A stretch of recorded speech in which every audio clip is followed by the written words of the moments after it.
이제 오늘 하나님께서 우리에게 주시는 말씀 나누겠습니다. 하나님 주시는 말씀은 신약성경 빌립보서 2장 1절에서 11절 말씀입니다.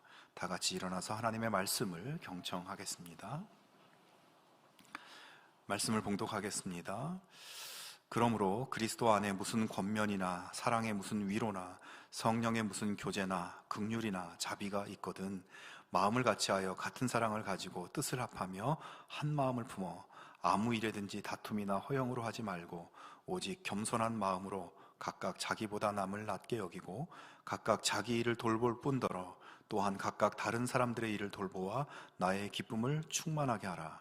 너희 안에 이 마음을 품으라. 곧 그리스도 예수의 마음이니 그는 근본 하나님의 본체시나 하나님과 동등됨을 취할 것으로 여기지 아니하시고 오히려 자기를 비워 종의 형체를 가지사 사람들과 같이 되셨고 사람의 모양으로 나타나사 자기를 낮추시고 죽기까지 복종하셨으니 곧 십자가에 죽으심이라. 이러므로 하나님이 그를 지극히 높여 모든 이름 위에 뛰어난 이름을 주사 하늘에 있는 자들과 땅에 있는 자들과 땅 아래에 있는 자들로 모든 무릎을 예수의 이름에 꿇게 하시고 모든 입으로 예수 그리스도를 주라 시인하여 하나님 아버지께 영광을 돌리게 하셨느니라. 아멘. 이 말씀은 하나님의 말씀입니다. 아멘. 네, 전에 마음에 대한 한 다큐를 본 적이 있습니다. 그 다큐의 제목은 마음이 행동을 지배한다, 이런 제목이었어요. 그 내용 중에 어떤 20대 여자분이 나왔는데 이분은 정상적인 생활을 하다가도 갑작스럽게 온몸이 굳으며 마비가 되고 쓰러져 버리는, 의식을 잃어버리는 그런 증상으로 이렇게 힘들어하는 그런 여자분이었습니다. 그 증상을 이렇게 보면 그것은 우리가 얘기하는 간질병의 증상이었어요. 그래서 병원에서 여러 가지 검사를 다 해봅니다. 하지만 뇌파도 정상이고 신경이나 모든 몸의 기능이 다 아무 문제가 없는 거예요. 그런데도 이렇게 간질의 증상이 나타나는 것이죠. 일반적인 간질 환자의 원인이 하나도 나타나지 않는데 간질의 증상이 나타나니까 얼마나 고통스럽겠습니까? 의료진들이 이 사람과 그리고 그녀의 어머니와 한참 대화를 나누어 보았습니다. 그러다가 한 가지 이유가 발견됐는데요. 이 사람은 아버지가 일찍이 돌아가시고 모든 생계를 책임져야 하는 어머니 밑에서 성장하고 지금까지 이렇게 살아온 것입니다. 그러다 보니까 아버지의 사랑도 받지 못했고 또 어머니도 어머니의 사랑도 관심도 받지 못하고 그렇게 하다 보니 그런 외로움의 마음, 또 관심 받고 싶은 마음, 사랑받지 못해서 생긴 상처의 마음들이 그 마음 속에 계속 쌓이고 쌓여서 그 마음이 작동하기 시작한 것입니다. 즉 그런 마음들이 다른 사람의 관심과 사랑을 끌어오기 위해서 이 몸을 지배하고 온몸의 마비를 일으켜서 사람들의 관심을 끌어오게 하려고 했다는 것이죠. 여러분, 이 다큐는 사람의 마음이 얼마나 중요한가를 증명하고자 하는 의도를 가진 그런 프로그램이었습니다만 거기에 등장하는 이 주인공의 이야기, 외로움 때문에, 사랑받지 못함 때문에, 관심받지 못함 때문에 마음이 병들고 몸도 병들고 또 삶이 망가져버린 그 이야기는 참 안타까운 마음 아픈 이야기입니다. 여러분, 이 사람이야말로 정말 하나님이 당신을 사랑하신다는 이 복음의 기쁜 소식이 필요한 사람이 아닌가 하는 생각이 들었습니다. 자, 어쨌든 우리 인생이 어떤 마음을 품고 사는가, 이것은 사람의 행동과 삶을 결정하는 아주 중요한 문제임에 틀림없습니다. 사랑하는 여러분, 여러분은 오늘 어떤 마음을 품고 살아가고 있습니까? 여러분의 품고 있는 그 마음이 오늘 여러분의 삶에 어떻게 작용하고 있고 어떤 삶을 만들어내고 있다고 생각됩니까? 오늘의 말씀을 통해서 오늘 우리가 이 땅의 삶을 살면서 품어야 될 마음, 그리고 한 해를 마무리하고 새해를 바라보면서 우리가 새롭게 결심해야 될 마음에 대해서 한번 나눠 보고자 합니다. 오늘 본문에서 사도 바울은 빌립보 교회 성도들에게 이런 이야기를 하고 있죠. 너희 안에 이 마음을 품으라. 곧 그리스도 예수의 마음이니. 자, 지금 바울은 로마의 감옥에서 빌립보 교회 성도들에게 편지를 쓰고 있는데, 지난주 우리가 1장에서 살펴본 것처럼 바울은 자신이 당하고 있는 이 모든 고난에 대해서 염려하고 있는 빌립보 성도들을 안심시키는 그런 말씀을 전했습니다. 내가 괜찮다고, 나 잘 지내고 있다고, 세상 그 어떤 것으로도 끊을 수 없는 하나님의 사랑하심 안에서 내가 담대하게 잘 지내고 있고, 내가 당한 일들이 도리어 복음 전파에 진전이 되고 있다고, 그래서 내가 오히려 기쁘다고, 이렇게 1장에서 빌립보 교회 성도들에게 편지를 썼어요. 자, 그리고 이제 오늘 2장에서는 이제 내용이 조금 바뀌기 시작합니다. 빌립보 교회 성도들에게 당부의 이야기, 권면의 이야기를 시작하고 있습니다. 2절부터 4절을 다시 한번 보면, 여러분은 같은 생각을 품고 같은 사랑을 가지고 뜻을 합하여 한 마음이 되어서 내 기쁨이 넘치게 해 주십시오. 무슨 일을 하든지 경쟁심이나 허영으로 하지 말고 겸손한 마음으로 하고 자기보다 서로 남을 낮게 여기십시오. 또한 여러분은 자기 일만 돌보지 말고 서로 다른 사람들의 일도 돌보아 주십시오. 자, 한마디로 말해서 빌립보 교회 성도들에게 한 마음으로 화합하고 한 마음으로 연합해라, 이런 말입니다. 사실 빌립보 교회는 1장에서 보면 굉장히 칭찬 듣는 모범적인 교회였다는 것을 알 수 있는데, 1장 5절에 보면 너희가 첫날부터 이제까지 복음을 위한 일에 참여하고 있다. 또 7절에서도 복음을 변명함과 확정함에 너희가 다 나와 함께 은혜에 참여하였다 말씀합니다. 즉 빌립보 교회는 예수님의 복음을 들은 첫날부터 지금까지 그 복음에 대한 지식을 가지고 복음 전하는 일을 열심히 하였고, 그래서 참 나무랄 데 없는 그런 교회였다는 것이에요. 그래서 바울이 당신들을 생각할 때 내가 참 기쁘다라고 이야기합니다. 하지만 오늘 2장에서는 같은 생각을 하고 같은 사랑을 가지고 뜻을 합하여 한 마음을 품으라, 이렇게 이야기하죠. 경쟁심이나 허영으로 일을 하지 말고 겸손하게 서로 돌보라고 이야기합니다. 여러분, 바울이 이렇게 2장에서 당부하는 것을 보면 이 교회가 복음을 머리로는 알고 또 복음을 나가서 잘 전하기까지 했지만 이 성도들이 한 마음으로 연합하는 그런 모습이 잘 안 되고 있었다는 것을 우리가 이 말씀 속에서 유추해 볼 수 있는 것이죠. 교회 외적으로 로마의 핍박이 점점 거세어지고 있는 상황인데 이 교회 내부적인 문제가 조금 있었던 겁니다.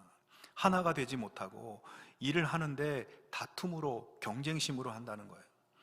여기서 경쟁심이라는 단어는 당파심, 이기심, 이런 의미를 가지고 있는데, 말하자면 교회 내에 파벌의식, 편파적인 집단의식이 있어서 그런 모습으로 일을 하고 있다는 겁니다. 그리고 또 허영으로 일을 한다. 허영은 교만과 자만을 의미합니다.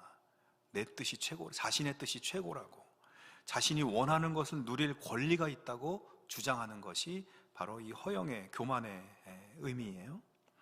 이런 교회를 향한 감옥 속에서의 바울의 당부이자 처방은 너희 안에 그리스도 예수의 마음을 품으라는 것이었습니다.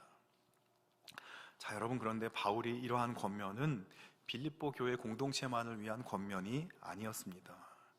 그리스도 예수의 마음을 품으라는 바울의 권면은 빌립보 교회뿐만 아니라 그 당시에 다른 여러 초대교회, 그리고 그뿐만 아니라 오늘을 살아가는 우리의 삶을 위해서도 상당히 강력한 도전의 말씀입니다. 그리고 가장 중요한 신앙생활의 영적 원리라고 할 수 있겠어요. 즉, 우리가 무슨 마음을 품느냐가 우리의 가정과 직장생활, 교회생활, 그리스도인으로 살아가는 우리 삶의 중요한 열쇠라는 것입니다. 신앙생활 하면서 머리로는 복음을 알고 머리로는 성경도 조금 알고 교회 생활과 세상에서의 생활을 어떻게 해야 하는지 머리로는 아는데 마음이 그렇게 우리가 아는 대로 움직여주질 않고, 그래서 삶은 전혀 우리가 아는 대로 따라가 주질 않는 것입니다. 지식이 있어도 마음이 움직여지지 않으면 아무 소용이 없어요. 여러분, 세상에 좋지 않은 행동을 하고 악한 행동을 하는 사람들이 있습니다. 근데 그런 사람들이 자기가 하는 그런 행동이 나쁜 것이라는 것을 몰라서 그러는 것이 아닙니다. 머리로는 무엇이 선한지, 머리로는 무엇을 하지 말아야 되는 것인지 알면서도 마음이 그것을 따라가지 않고, 그래서 삶이 그렇게 나타나는 것입니다. 예레미야 17장 9절에 이런 말씀이 있습니다. 만물보다 더 거짓되고 아주 썩은 것은 사람의 마음이니 누가 그 속을 알 수 있습니까? 이 세상 모든 만물 중에 가장 거짓되고 썩은 것이 사람의 마음이다, 이렇게 얘기하고 있어요. 굉장히 충격적이고 또 굉장히 좀 센 말씀이에요. 그래도 내가 살면서 나는 좋은 마음, 착한 마음으로 살려고 했고 그렇게 살아왔는데, 마음에 이렇게 생각하는 분들에게는 이 말씀이 굉장히 듣기 거북한 말씀이죠. 제가 재밌는 이야기 하나 해드리려고 합니다. 인생 삼락이라는 우스개 이야기가 있습니다. 인생에 3가지 즐거움이 있다는 거예요. 자, 첫 번째 즐거움은 뭐냐? 우리가 운전을 해서 어디를 가고 있는데 길이 뻥 뚫려가지고 그 고속도로 너무 시원하게 쌩쌩 뻥 뚫려서 달리는 겁니다. 그런데 반대편 차선을 보니까 반대편은 완전 꽉 막혀 있는 거예요. 야, 저 사람들 저래가지고 언제 가냐 싶습니다.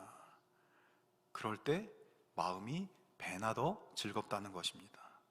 내 길이 뻥 뚫려서 시원하게 가니까 즐거운데 반대편이 막히기까지 하면 나는 더 즐겁다는 거예요. 자, 2번째 즐거움은 골프를 치러 가기로 했는데 나는 그날 일 때문에 못 가게 돼버렸습니다. 그런데 필드에 나간 사람들이 그날 억수같이 비가 쏟아져서 그냥 돌아왔다, 이런 소식을 들으면 그때도 참 기쁘다는 것이에요. 3번째, 나는 승진을 했는데 친구는 안 되고 우리 아이는 대학 들어가는데 이웃집 아이는 떨어졌다. 그러면 마음이 은근히 더 기쁘다. 기쁨이 배가 된다. 다른 친구가 떨어져서 참 안 됐다라고 하지만 내가 붙어서 기쁜데 다른 사람이 떨어지면 좀 더 기쁘다는 겁니다. 이것이 인생 삼락이다. 여러분, 그냥 우스개 이야기이지만 솔직히 우리의 마음 속을 들여다보면 그럴 때가 많이 있습니다.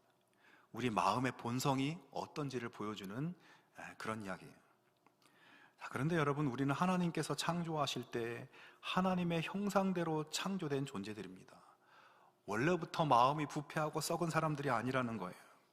우리가 죄의 유혹에 넘어가고 그래서 죄를 선택하고 죄가 우리 마음에 들어와서 막강한 영향력을 미치면서 부패하고 망가져버린 것이죠.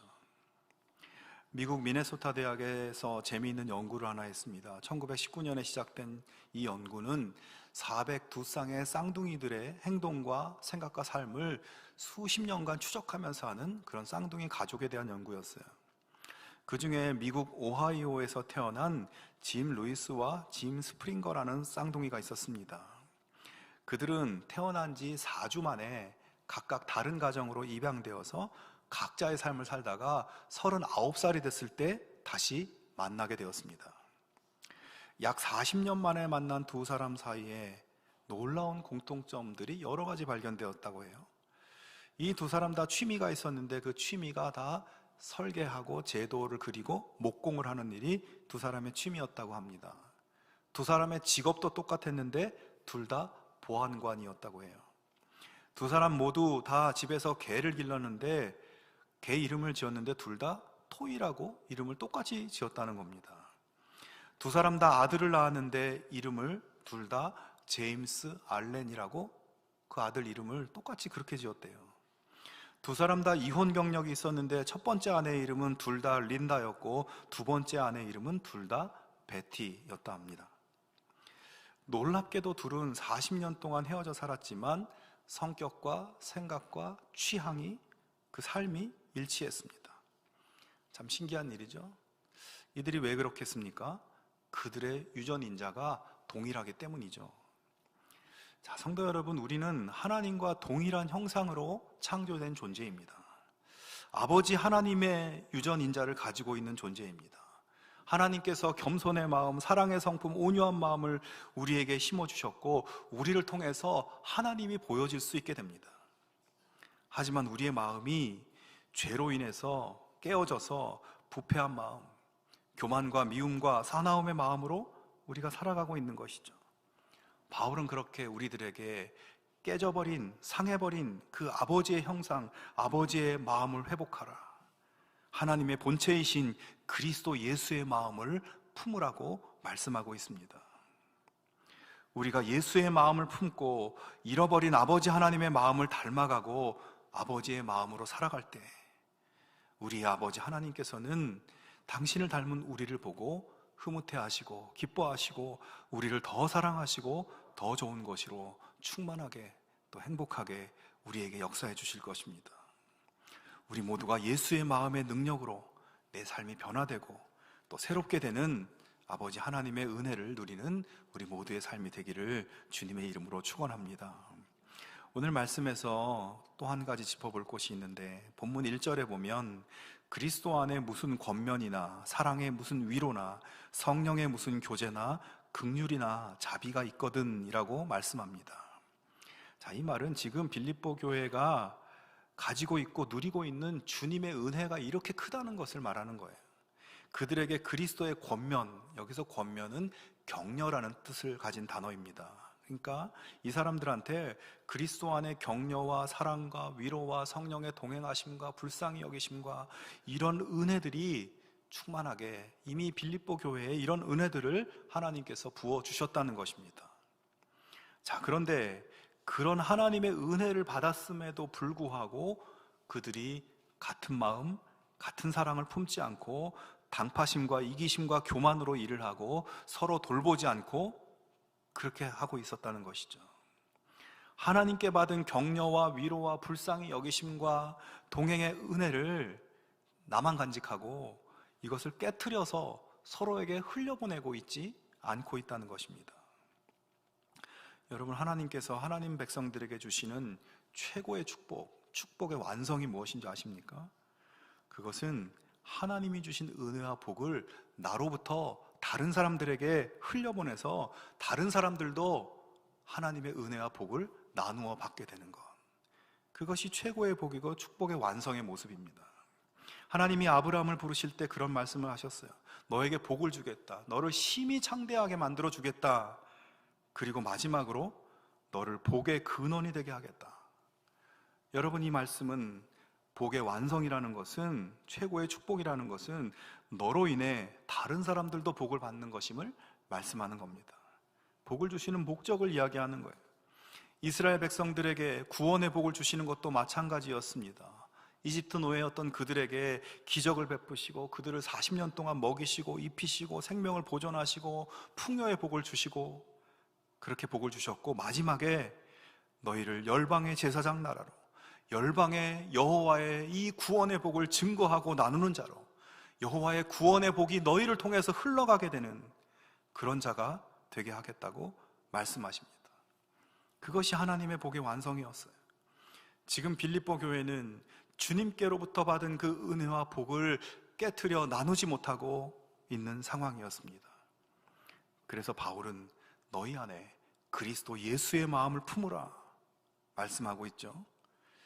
자, 그리스도 예수의 마음은 무엇인가? 6절부터 8절을 보면 그는 근본 하나님의 본체시나 하나님과 동등됨을 취할 것으로 여기지 아니하시고 오히려 자기를 비워 종의 형체를 가지사 사람들과 같이 되셨고 사람의 모양으로 나타나사 자기를 낮추시고 죽기까지 복종하셨으니 곧 십자가에 죽으심이라.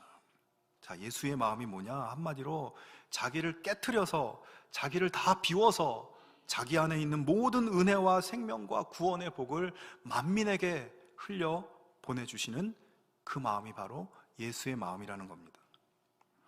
여러분, 예수님은 모든 영광과 권세와 부와 능력과 이 모든 것이 충만하신 하나님의 본체이셨습니다.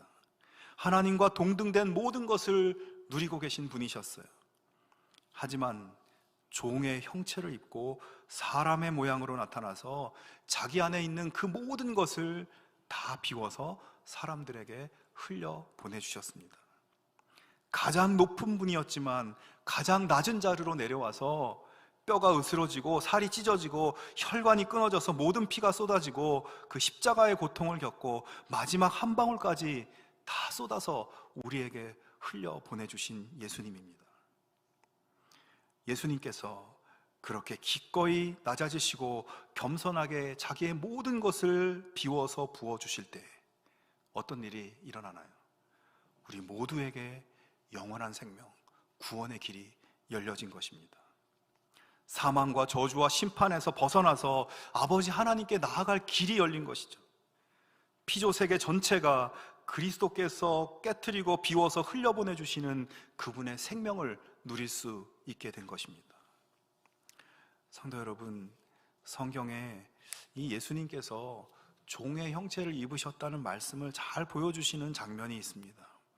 예수님이 십자가 고난을 받으시기 불과 몇 시간 전에 제자들을 모아놓고 세상에 그 누구도 하지 않는 아주 독특한 일을 하나 하세요.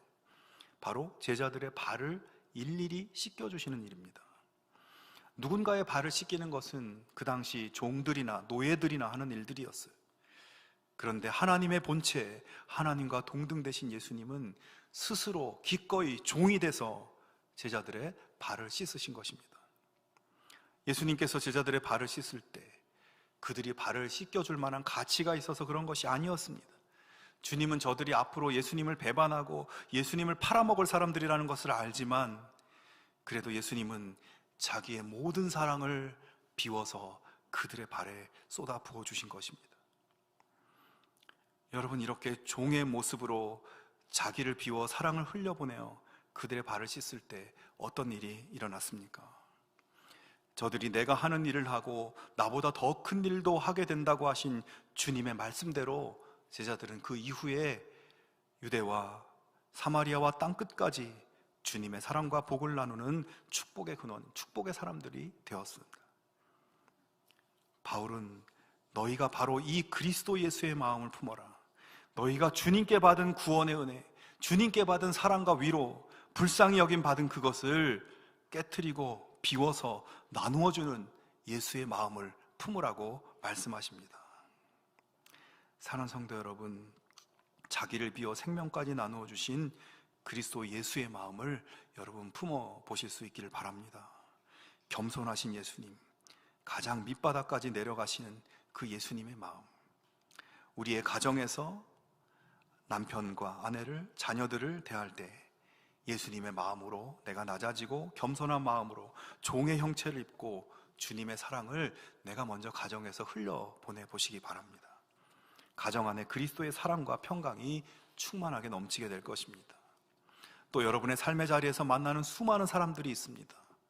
그들과의 관계 속에서 역시 그리스도 예수의 낮아짐의 마음을 흘려보내실 수 있기를 바랍니다. 나의 일, 나의 관심, 나의 주장을 앞세우는 것이 아니라 종의 형체를 입고 낮아져서 그들의 입장과 관심과 유익을 바라볼 수 있기를 바랍니다. 우리를 통해 흘러나간 놀라운 예수의 은혜가 사람들을 적시고 우리의 삶의 자리를 새롭게 변화시켜 주실 것입니다. 여러분, 요즘 우리나라 사람들에게 아주 인기 있는 동물이 하나 있습니다. 바로 이 푸바오라는 팬더곰이에요. 이 푸바오는 2016년에 한국에 온 러바오와 아이바오라는 이 두 곰 사이에서 태어난 새끼 팬더입니다. 사실 이 팬더라는 팬더곰이 자연 번식으로 새끼를 낳을 확률은 10%에서 20% 미만이라고 해요. 굉장히 우리나라에서 이 푸바오라는 이 팬더가 태어난 것은 굉장히 어렵게 성공한 일이었던 것입니다. 신문에 보니까 이 영국에서도 이 중국으로부터 팬더 한 쌍을 임대해서 12년 동안 이 영국에서 팬더를 돌보았지만 결국 영국에서는 번식을 실패했다고 합니다. 그래서 이번 12월에 중국으로 이제 곰을 반환한다고 하는데요. 그렇게 힘든 아기 팬더가 태어나는 일이 우리나라에서 가능했던 데는 이 러바오와 아이바오의 사육사인 이 강철원 사육사의 사랑과 노력 때문이었습니다. 이 두 팬더 중에 특히 이 아이바오라는 팬더가 우리나라에서 적응하는 것을 굉장히 힘들어 했는데 이 사육사는 그런 아이바오의 적응을 돕기 위해서 이 아이바오의 우리 옆에 간이 야전 침대를 놓고 거기서 밤에는 같이 잠을 자면서 함께 이 곰과 생활을 했다는 것입니다. 그런 사육사의 모습을 보면서 밤낮으로 자기와 함께 있고 자기 옆에서 자고 있는 이 사육사의 모습을 보면서 아이바오는 서서히 그를 정말 자기 친구로 받아들이기 시작했고, 신뢰하고 친근감을 드러내고 결국 우리나라에 잘 적응해서 그렇게 어려운 자연 번식을 성공하게 된 것입니다. 강철원 사육사는 동물을 돌보는 일을 하는 사람이지만 스스로 그 동물의 자리에까지 내려가서 그들이 잘 살 수 있도록 도와준 것이죠. 자기를 낮추면서까지 그들을 사랑하는 그의 마음이 정말 미물인 동물에게까지도 전달되고 그들의 삶을 행복하게 만들어준 것입니다. 뿐만 아니라 자기 자신도 그들과 함께하면서 너무나 큰 기쁨과 행복을 누리게 된 것이에요. 성도 여러분, 예수님은 겸손의 왕이십니다.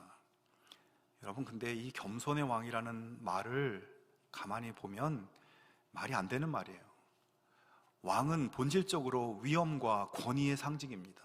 지배하고 다스리는 위치입니다.